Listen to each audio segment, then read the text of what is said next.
Does anybody have an idea for a character name? Maybe something that starts with a D, or maybe a P. It doesn't really matter. Or does it? Hi writers, welcome to my channel where new writers will find quick tips and author tools. So today, you have a great idea for a story. Now you just need to give them names, give your character names. Name them with purpose. Why is that, you ask? Are you ready? Because I'm going to share 10 reasons why you may want to consider being more mindful about your character names. Okay, you ready? All right. Number 1, a name can identify a personality or a personality trait.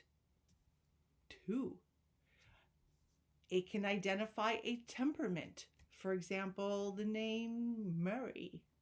Okay. 3, it can identify a physical trait. 4, it can identify a character flaw or character strength.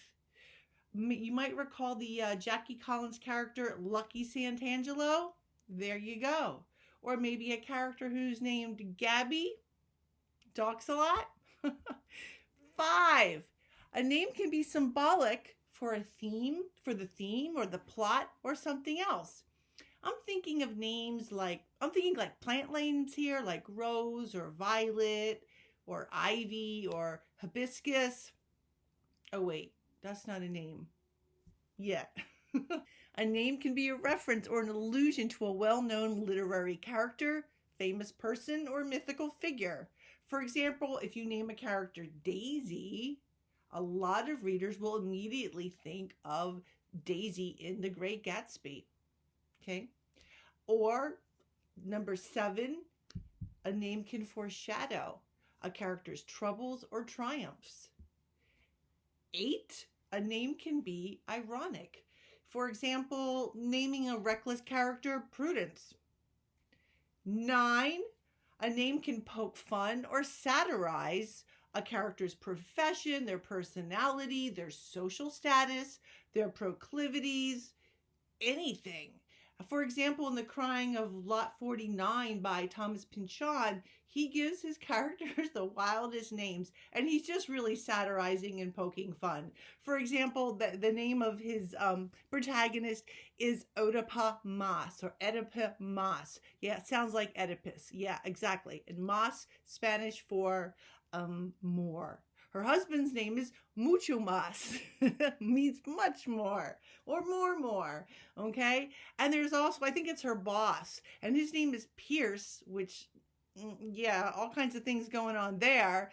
Inverarity, which sounds like a whole mishmash of words that we kind of think we know, but aren't any of them. He also has names like Mike Fallopian. Yeah, Manny Depresso, which is kind of funny.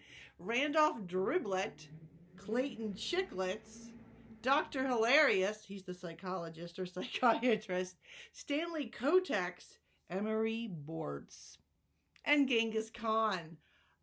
Genghis Cohen. Okay, so symbolic, yeah, you bet. A name can act subliminally on a reader. That's really the important thing that you want to remember when you choose a name. Think of a name like Madonna. Either one comes to mind, all right? Or Peter, like it could be the body part, right? Or it could be the apostle, all right? Biblical names, actually any religious names, okay, act subliminally on the reader. A true story, I once had a student named Noah Aguas. Yeah, Noah, Aguas means water. Okay. Also names like Barbie, Ken, and then there's a whole host of literary character names, right? Like Darcy, or any of a plethora of Shakespearean names, pompous sounding names, hillbilly names, and maybe even hillbilly isn't even politically correct to say anymore, but you know what I mean. And a name like Jane sounds plain, but is she? Maybe she is. So ask yourself, do you want that name to act subliminally on your reader or not? So let's stop for a minute and consider other names that act subliminally on us, okay, or could, and that would be a made-up name. Now, lots of authors make up names, and that's totally cool. Just make sure that your made-up name gives the reader the vibe or the subliminal message that you want. You might want to try it out on a few people first. Also, you don't want to confuse the reader with names. I see this a lot, and there's a couple of ways to confuse them. One is to have an androgynous name like Lee, Pat, Kelly, or Chris. Okay, I don't know if you might recall, it's old time, like years and years ago, so I'm giving away my age. There was a Saturday night shtick that had a character named Pat, and Pat was androgynous looking and had that androgynous name, and so every kind of mini episode was about them trying to figure out if Pat was male or female. Okay, so if you're going to give your character that kind of name, why is it? If Kelly falls in love with Chris and you never are gender specific, all right, is that part of the story? Because it doesn't matter. Who knows? That's up to you. Also, beware of names that are cliched. Cliche names, they're fraught with stereotypes, and they act on us in ways subliminally that maybe you do or you don't want. Like I said before, examples are Barbie, Daisy, Lance, Jane, Dick, either a jerk or a player or both. Okay, there's also names like Hope and Chastity and Venus, Candy, Dottie, Destiny. You get the picture. Okay, of course you can use those names, but are you going to use the connotative power behind the name? Okay, I figure that if I'm reading about a character named Destiny, she's gonna have some kind of destiny, and if she dies quick, then that's a bit of irony thrown in, right? Okay. Now I use a website for names. It's called 20,000names.org. I love it. It's by gender, culture, and specialized categories. It provides the meaning of the name and the origin of the names, and it's always my go-to. And I have it in the box right below 20,000names.org. So other things you want to watch out for concerning names. Like I write historical fiction, or that's one of the genres I write, which means I really can't change the real person's name. I can add, you know, my made up characters, I can make up their names, but I can't change a historical fiction name.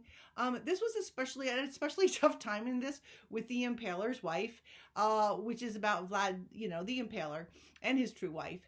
And it seemed that at that time, everybody was named Vlad, which means ruler. And the fathers gave their son the name Vlad, all of their sons, or multiple sons, even their bastard sons, that name. So at one point I had to find ways to identify the Vlads without this, you know, confusing the reader. For example, Vlad the Impaler had a bastard half-brother named Vlad. Okay, so I didn't even go with Vlad. Okay, I just had him say my bastard half-brother, and that kind of took care of the confusion. Another way to confuse your characters, and I had to be careful of this with the Emperor's Assassin, is I use Greek and Roman names, and they can be long and tricky, and there's a lot of us's and yus's, right? So I kind of made sure that each of the name began with a different letter. I'm a fast reader, and sometimes that's my quick clue. So you want to be careful about that. Now, if you want to confuse the reader, have at it, right? Because there's something you want to do, then that's great.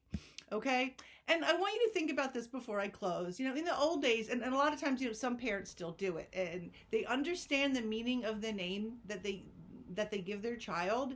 Okay. Because that name to them has power, and they want to impart that power or that legacy to their child. Okay. So your characters are your book babies, right? Aren't they? All right. So do you become your name, or does your name become you? And does that go for your characters? Okay. Now, this isn't just about character people. This is also about fictional towns, okay, or fictional names that you give things, okay. You know, that matters too. Is it Smallville? Is it Sunnybrook? You want to think about all the fictional names and if they do or do not have some kind of symbolic or extra meaning in it. All right, so that's it for names today. If you like this video, please give it a thumbs up, and it helps me get noticed. Woo-hoo. Okay, hit the subscribe button and the notify button, and have fun naming your characters. Bye-bye.